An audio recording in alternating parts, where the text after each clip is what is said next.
G20 की नीतियां केवल वैश्विक स्तर पर ही आर्थिक असमानता नहीं बढ़ाती बल्कि अपने देशों में भी इसे बढ़ाती हैं।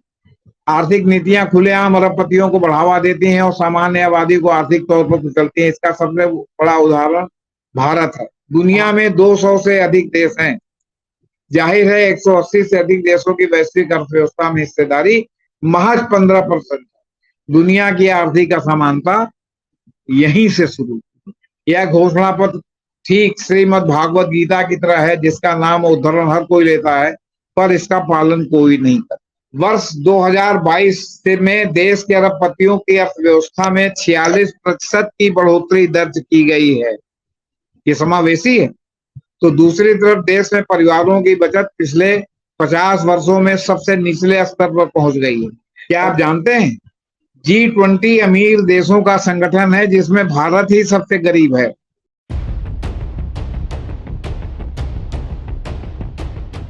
अभी पिछले दिनों हमारे देश में G20 देशों की मीटिंग संपन्न हुई, जिसमें एक देश को अरब यूनियन को जोड़ा गया है। 21 हो गया, G20 की जगह G21 हो गया है। और इसका ढोल ताशे के साथ इसके लिए प्रधानमंत्री जी को साधुवाद दिया जा रहा है, उनकी प्रशंसा में कसीदे कढ़े जा रहे हैं। लेकिन क्या आप जानते हैं G20 अमीर देशों का संगठन है जिसमें भारत ही सबसे गरीब है। और G20 की नीतियां केवल वैश्विक स्तर पर आर्थिक असमानता ही नहीं बढ़ाती बल्कि अपने देशों में भी इसे बढ़ाती हैं। G20 की आर्थिक नीतियां खुलेआम अरबपतियों को बढ़ावा देती हैं और सामान्य आबादी को आम तौर पर और आर्थिक तौर पर कुचलती हैं। G20 नई दिल्ली के घोषणा पत्र में कहा गया है, हम ऐसे विकास मॉडल अपनाएंगे जिसमें वैश्विक स्तर पर सतत समावेशी और न्याय संगत बदलाव देखने को मिलेंगे और कोई भी इससे वंचित नहीं रहेगा। इस घोषणा पत्र की सत्ता के गलियारों और मीडिया में खूब तारीफ की गई और अब तो इसे चुनावी तमाशों में भी सुनाया जा रहा है। वर्ष 2022 से में देश के अरबपतियों की अर्थव्यवस्था में 46% की बढ़ोतरी दर्ज की गई है। ये समावेशी है।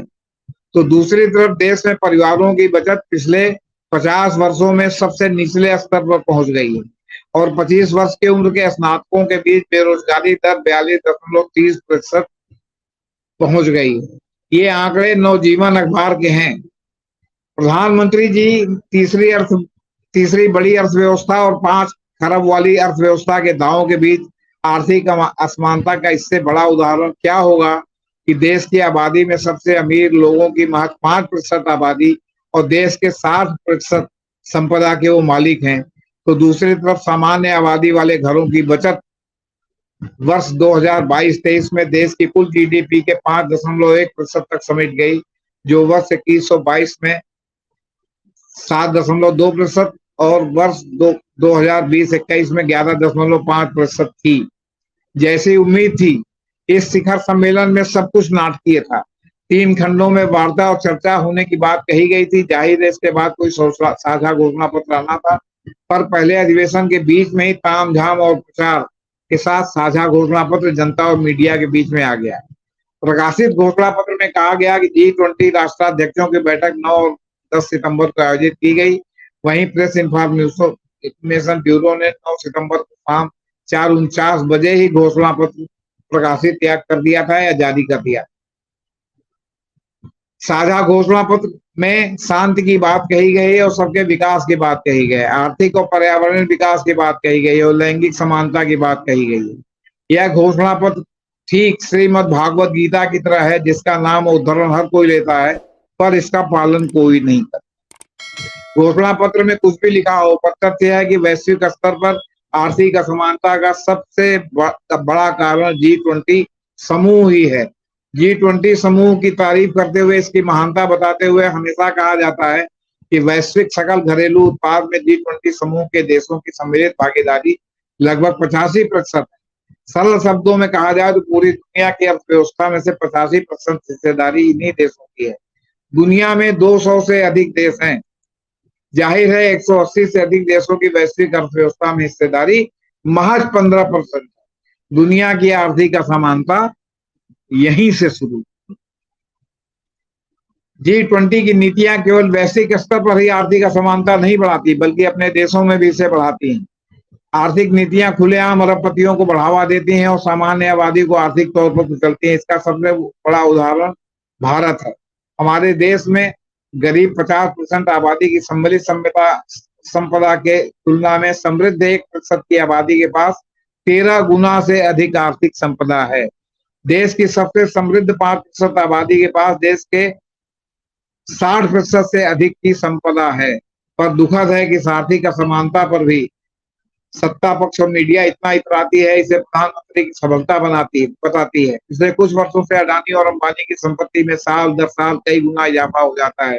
दूसरी तरफ देश की 81 करोड़ आबादी 5 किलो मुफ्त अनाज पर जिंदा है। वर्ल्ड इकोनॉमिक्स फोरम द्वारा प्रकाशित आर्थिक असमानता रैंकिंग में ही देशों की असमानता का स्थिति का पता चल जाता है। केवल यूरोपीय यूनियन के कुछ देश ही इस रैंकिंग में बेहतर प्रदर्शन करते हैं। वर्ष 23 की रैंकिंग में दक्षिण अफ्रीका 155वें स्थान पर, भारत 147वें स्थान पर, सऊदी अरब 141वें स्थान पर और ब्राजील 129वें स्थान पर है।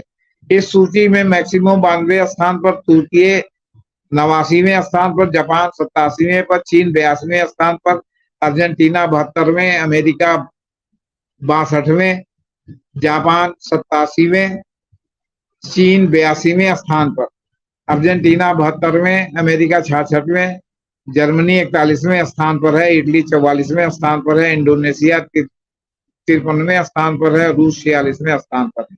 सूची में सबसे बेहतर प्रदर्शन वाले देश हैं यूनाइटेड किंगडम 31वें स्थान पर, ऑस्ट्रेलिया 30वें स्थान पर और फ्रांस 21वें स्थान पर। ऑस्ट्रेलिया में सबसे समृद्ध 10% आबादी के पास 46% संपदा है, जबकि सबसे गरीब 60% आबादी की सम्मिलित संपदा महज 17%।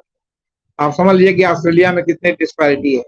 दक्षिण अफ्रीका में सबसे अधिक आर्थिक असमानता वाले देश, अर्जेंटीना में सबसे समृद्ध 20% आबादी के पास देश की लगभग 48% संपत्ति है। दूसरी तरफ ब्राजील में देश की आधी संपदा सबसे समृद्ध 1% आबादी के पास केंद्रित है। कनाडा में सबसे समृद्ध 20% आबादी के पास 68% संपत्ति है, जबकि सबसे गरीब 40% आबादी के हिस्से में महज 2.6% संपत्ति है। France, Germany, Indonesia, Italy, Japan, दक्षिण कोरिया की सबसे समृद्ध 10% आबादी के पास क्रमशः 47%, 37%, 52%, 37%, 40% और 35% संपदा है।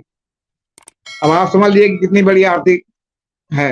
मैक्सिको, रूस, सऊदी अरब और अफ्रीकी यूनियन देशों के में समृद्ध 10% आबादी के पास लगभग 80% से लेकर 47% संपदा है। तुर्कियों में सबसे समृद्ध 10% आबादी की कमाई सबसे गरीब 50% आबादी की सम्मिलित आय की तुलना में 23 गुना अधिक है। दक्षिण अफ्रीका और यूरोपीय यूनियन के देशों में कुल संपदा में से समृद्ध 20% आबादी का हिस्सा क्रमशः 70% और 38% है। भारत के तथाकथित दामाद ऋषि सुनक के देश यूनाइटेड किंगडम में सबसे समृद्ध 20% आबादी के पास 37% संपत्ति है, जबकि सबसे गरीब 20% आबादी के पास 8% संपत्ति है।